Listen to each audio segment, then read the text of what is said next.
Hello everyone, कैसे हैं आप सब। आई होप आप सब अच्छे हैं, स्वस्थ हैं और अपनी तैयारी भी मन लगाकर कर रहे हैं। सो बच्चों, इससे प्रीवियस वीडियोस में हमने प्रोटोजोन्स को कंप्लीट किया। Now we will cover Obelia, जो कि मेंबर है किसका, सिलेंट्रेटा या निडेरिया फाइलम का मेंबर है। हमें ओबेलिया और ओरेलिया दो एनिमल स्टडी करने हैं, किसके अंदर, सिलेंट्रेटा या फिर निडेरिया फाइलम के अंदर। So let's start with Obelia. Obelia से शुरू करते हैं बच्चों। सबसे पहले इसकी बात आती है क्लासिफिकेशन की। तो क्लासिफिकेशन में किंगडम कौन सा है, एनिमेलिया, एंड ब्रांच कौन सी है, Eumetazoa. Kingdom Animalia, branch Eumetazoa, and division कौन सा है, रेडिएटा। डिवीजन क्या है, रेडिएटा, और फाइलम क्या है, निडेरिया या सिलेंट्रेटा। यहां से आप एक चीज याद रखोगे, सिलेंट्रेटा फाइलम को सिलेंट्रेटा क्यों बोला जाता है, बिकॉज इनके पास एक कैविटी होती है, सीलेंट्रॉन कैविटी। एक बॉडी कैविटी होती है जिसको क्या कहा जाता है, सीलेंट्रॉन। उसकी प्रेजेंस की वजह से इन्हें ये नाम दिया गया है, सीलेंट्रेटा फाइलम। उसके बाद सेकंड चीज ये निडेरिया। निडेरिया वर्ड किसके लिए यूज होता है, बिकॉज सीलेंट्रेटा के बहुत सारे एग्जाम्पल आपने पढ़े होंगे, हाइड्रा, सी एनीमोन, फाइसेलिया, सभी में आप देखोगे तो एक इस तरह की स्ट्रक्चर उनके पास होती है जिनको टेंटिकल्स बोलते हैं। इन टेंटिकल्स के ऊपर एक सेल्स होती है, निडोब्लास्ट। कौन सी सेल्स होती है, निडोब्लास्ट। और उन्हीं के अंदर स्टिंगिंग सेल्स होती हैं जो अपने फूड को कैप्चर करने के लिए, जैसे कोई छोटा इंसेक्ट वगैरह खाना है तो उसको पैरालाइज करने के लिए यहाँ पर ये पॉइजन बनाने वाली निडोब्लास्ट या स्टिंगिंग सेल्स होती हैं। तो ये निडोब्लास्ट की प्रेजेंस की वजह से इनको बोला जाता है क्या, निडेरियंस। उसके बाद आता है बच्चों क्लास कौन सी है, हाइड्रोजोआ। सिलेंट्रेटा की किस क्लास के अंदर आता है ओबेलिया, हाइड्रोजोआ के अंदर। एंड ऑर्डर कौन सा है, हाइड्रोइडा। हाइड्रोजोआ क्लास और हाइड्रोइडा ऑर्डर। सब ऑर्डर क्या है, लैप्टोमेड्यूसा। लैप्टोमेड्यूसा। एंड जीनस क्या है, ओबेलिया। अब अगर ओबेलिया की स्ट्रक्चर की या इसकी जनरल मॉर्फोलॉजी की बात करें तो बच्चों ओबेलिया जो है कॉलोनियल ऑर्गेनिज्म है, कॉलोनियल हाइड्रोजोन है। मींस इसकी जो ये जो ऑर्गेनिज्म है ये कैसे रहता है, कॉलोनी में पाया जाता है। एंड इसकी दो फेज देखने को मिलेंगे आपको, एक पोलिपोइड और एक मेड्यूसोइड। पोलिपोइड कैसी फेज है, असेक्सुअल फेज है, और ये इसकी बॉडी स्ट्रक्चर कैसी होगी, हाइड्रा की, समथिंग लाइक हाइड्रा। एंड दूसरी जो है ये कैसी होती है, मेड्यूसोइड। अच्छा, ये कुछ सिलेंड्रिकल बॉडी होती है, ये कैसी है, सिलेंड्रिकल। और मेड्यूसोइड कैसे होते हैं, अम्ब्रेला शेप्ड। ये अम्ब्रेला शेप्ड होते हैं। एंड ये इसकी सेक्सुअल फेज है। मेड्यूसोइड क्या है, सेक्सुअल फेज है, और पोलिपोइड जो है वो कैसी है, असेक्सुअल फेज है। तो पोलिप्स और मेड्यूसा दो फॉर्म होती है लाइफ में, असेक्सुअल पोलिपोइड और सेक्सुअल मेड्यूसोइड। ओबेलिया जो है बच्चों, इसकी बहुत सारी स्पीसीज हैं, बट सबसे कॉमन स्पीसीज जो है, मोस्ट कॉमन स्पीसीज वो कौन सी है, Obelia geniculata. Obelia geniculata is the commonest species of Obelia. अब बात करें ये किस तरह का ऑर्गेनिज्म है, इसके हैबिटेट के बेसिस पर तो मेराइन है, मींस कहाँ सी वगैरह में मिलेगा आपको देखने को। इसकी पोलिपोइड फेज जो है उसको हाइड्रोइड भी बोलते हैं, और असेक्सुअल फेज है वो इसकी, क्या बोलते हैं, पोलिपोइड को हाइड्रोइड या फिर हाइड्रेंथ भी बोलते हैं। जो पोलिप फेज है लाइफ की, या पोलिप मेंबर जो है इसके, उनको पोलिपोइड या हाइड्रोइड या हाइड्रेंथ बोलते हैं। जो असेक्सुअल फेज है ये किस फॉर्म में मिलेंगे, कॉलोनी की फॉर्म में मिलेंगे, और सीडेंट्री है। सीडेंट्री मींस एक ही जगह पर किसी सबस्ट्रेटम को पकड़ते हैं। सपोज कोई चट्टान वगैरह है समुद्र में, रॉक्स हैं, पेबल्स हैं, स्टोन्स हैं, उससे चिपक के रहते हैं, आराम से एक जगह से दूसरी जगह मूव नहीं करते। तो सीडेंट्री होते हैं, कॉलोनियल होते हैं। और किसके ऊपर, कोई मोलस्क सेल है, समुद्र में मोलस्क का क्या पड़ा है, सेल पड़ा हुआ है, या स्टोन है, या पेबल है, या कुछ भी ऐसी चीज पड़ी हुई है जिसको ये एज ए सबस्ट्रेटम यूज कर सकते हैं, तो उसके ऊपर कॉलोनी की फॉर्म में एक ही जगह पर सीडेंट्री फेज में रहते हैं। और कैसी स्ट्रक्चर बना लेते हैं, फर के जैसी या मोस लाइक आउटग्रोथ, फर या मोस के जैसी आउटग्रोथ बन जाती है चट्टान या किसी सबस्ट्रेटम के ऊपर। और इसको इसलिए बच्चों सी फर भी बोलते हैं। इसका कॉमन नेम क्या है, सी फर, क्योंकि ये फर लाइक अपीयरेंस दिखाई देती है इनकी। उसके बाद नेक्स्ट जो फेज है बच्चों वो मेड्यूसोइड फेज है। देखो ये तो कॉलोनी में मिलते हैं। मेड्यूसा वाली जो फॉर्म है वो कैसी होती है, सोलिटरी होती है, मीन्स वो अकेले रहते हैं। एंड फ्री स्विमिंग होते हैं, वो सीडेंट्री है, और ये कैसे है, फ्री स्विमिंग है। पेलेजिक माइक्रोस्कोपिक ऑर्गेनिज्म होते हैं ये। और अब अगर स्ट्रक्चर को देखें बच्चों पूरा, तो पूरी स्ट्रक्चर में आप देखोगे इनकी पोलिपोइड कॉलोनी जो है वो किस तरह की दिखाई देती है। सबसे नीचे क्या होगा बच्चों, एक स्ट्रक्चर होती है, इनमें दो पार्ट होते हैं पॉलीपॉइड कॉलोनी में, एक हाइड्रोराइजा और एक हाइड्रोकोलाई।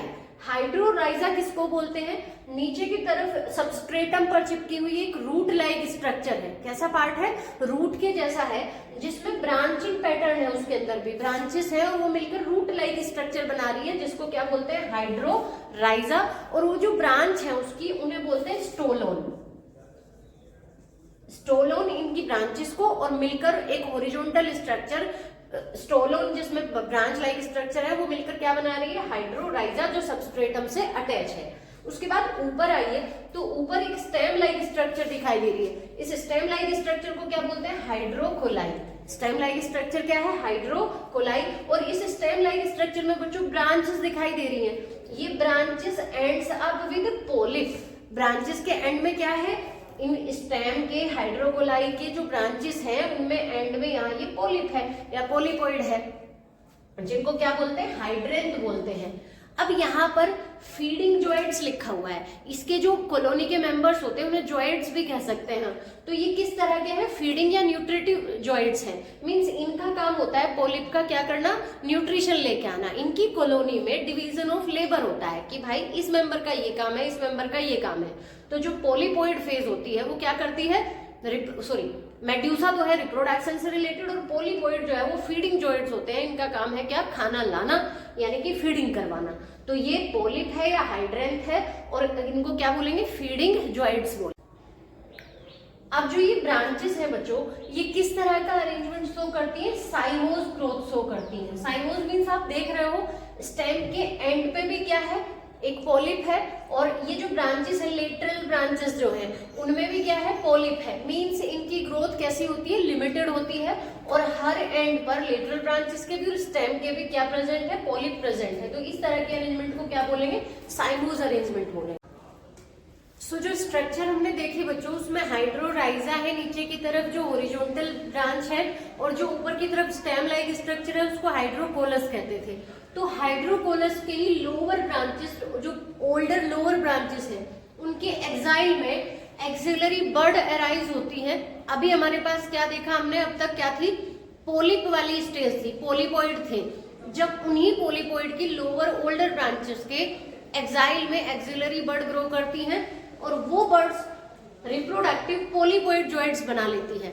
वो बर्ड्स डेवलप हो जाती हैं, axillary buds develop into reproductive polypoid joints. पहले जो फॉर्म हमने देखी थी वो कैसी थी, गैस्ट्रोजॉइंट्स या न्यूट्रिटिव या फीडिंग जॉइंट्स थे, और उन्हीं की लोअर ब्रांचेस में एक्साइल में एक्सिलरी बर्ड ग्रो करती है, उनसे बन जाते हैं रिप्रोडक्टिव पोलिपॉइड जॉइंट्स, जिनको बोलते हैं ब्लास्टोस्टाइल। रिप्रोडक्टिव फॉर्म को क्या बोलते हैं, ब्लास्टोस्टाइल।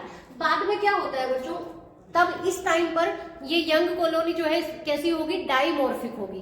तो ओबेलिया की यंग कॉलोनी कैसी है, डाइमॉर्फिक है। यहाँ दो तरह के जॉइंट्स हैं या दो तरह के इंडिविजुअल हैं, एक कैसे गैस्ट्रोजॉइंट्स या न्यूट्रिटिव जॉइंट्स, और दूसरे कैसे रिप्रोडक्टिव पोलिपॉइड जॉइंट्स, जिनको क्या बोलते हैं, ब्लास्टोस्टाइल भी बोलते हैं। तो एक पोलिपॉइड न्यूट्रिटिव वाले हो गए, दूसरे ब्लास्टोस्टाइल हो गए। बाद में क्या होता है, इन ब्लास्टोस्टाइल से छोटी छोटी सोशल शेप मेड्यूसोइड बर्ड्स बन जाती हैं। इनके अंदर क्या बन जाती है, ब्लास्टोस्टाइल के अंदर मेड्यूसोइड बर्ड्स, उनसे मेड्यूसा बन जाता है। तो तीन तरह के ऑर्गेनिज्म हो जाते हैं कॉलोनी में, तब इसको क्या कहेंगे, ट्राइमॉर्फिक कॉलोनी।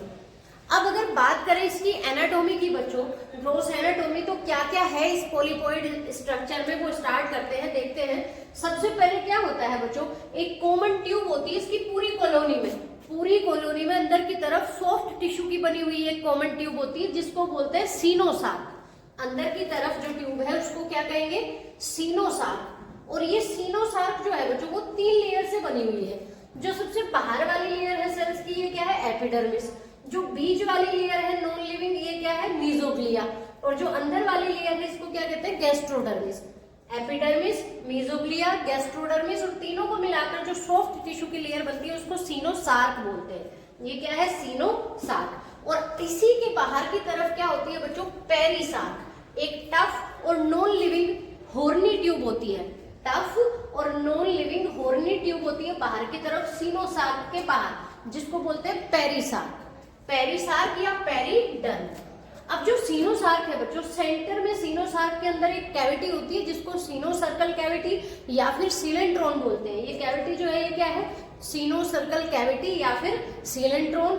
इस सीलेंट्रोन के अंदर एक फ्लूइड भरा रहता है जिसको क्या बोलते हैं, सीनोसर्कल फ्लूइड। सीनोसर्कल फ्लूइड सीनोसार्क कैविटी के अंदर, सीनोसर्कल कैविटी के अंदर। अब बाद में यही सीनोसर्कल ट्यूब अब स्टेम के और ब्रांचेस के अपेक्स पे और एक्साइल में, यानी एक्सिलरी बर्ड जहां होती है वहां पर यही डायलेट होकर क्या बना लेती है, जॉइंट्स बना लेती है। अब जो ये पेरिसार्क है बच्चों, इसकी बात करें अगर, तो पेरिसार्क एक पेल ब्राउन और सेमी ट्रांसपेरेंट लेयर होती है, और वो भी किसकी बनी हुई, क्यूटिकल की बनी हुई। क्यूटिकुलर लेयर होती है पेल ब्राउन एंड सेमी ट्रांसपेरेंट, और बनती किससे है, ये एपिडर्मिस से बनती है। जो पेरिसार्क है वो किससे बनती है, एपिडर्मिस से बनती है। जो सीनोसार्क की एपिडर्मिस है, ये यही एक कप लाइक स्ट्रक्चर और बनाती है बच्चों, प्रोटेक्टिव थीका, कप के जैसा या वेस के जैसा हर पोलिप के लिए, हर जॉइंट के अराउंड एक कप लाइक या वेस लाइक प्रोटेक्टिव थीका बना लेती है ये वाली। और her at the base of each joints या पोलिप या जॉइंट्स के बेस पर क्या होता है बच्चों, एन्युलर कॉन्स्ट्रिक्शंस होते हैं, रिंग के लाइक स्ट्रक्चर होती है जो इसकी परमिट करती है स्वेइंग को। वाटर करंट में जो थोड़ी बहुत मूवमेंट होती है पोलिप की या जॉइंट्स की, वो इन एन्युलर कॉन्स्ट्रिक्शन या रिंग्स की वजह से होती है। सो इसकी एनाटॉमी अगर देखें तो स्ट्रक्चर में क्या क्या है बच्चों, सबसे पहले ये जो स्ट्रक्चर आपको दिखाई दे रही है ये क्या है, टेंटिकल्स है। और टेंटिकल्स के यहाँ ये वाला पोर्शन जो है ये क्या है, माउथ, और माउथ के पास में ये जो रीजन है इसको क्या कहते हैं, हाइपोस्टोम। और माउथ किसके एंड पर है, ये जो कैविटी है इसको क्या कहते हैं, गैस्ट्रोवेस्कुलर कैविटी या फिर सीनोसर्कल कैविटी भी बोल सकते हैं इसको, बिकॉज ये जो लेयर है ये क्या है, सीनोसार्क। और ये जो लेयर है बाहर वाली ये क्या है, पेरिसार्क। बाहर वाली लेयर क्या है, पेरिसार्क जो टफ कवरिंग है, और जो सॉफ्ट एक लेयर है टिश्यू की वो क्या है, सीनोसार्क। और इसके अंदर जो ये कैविटी है ये क्या है, सीनोसर्कल कैविटी। और जो सीनोसार्क है वो तीन चीजों से बनी हुई है बच्चों, बाहर की तरफ क्या है, एपिडर्मिस, बीच में क्या है, मीजोग्लिया, और अंदर की तरफ क्या है, गैस्ट्रोडर्मिस। अंदर वाली लेयर, ये वाली जो लेयर है ये गैस्ट्रोडर्मिस, ये मीजोग्लिया और ये एपिडर्मिस। और यहाँ पर ये पोर्शन इसको क्या कहेंगे, गैस्ट्रिक रीजन।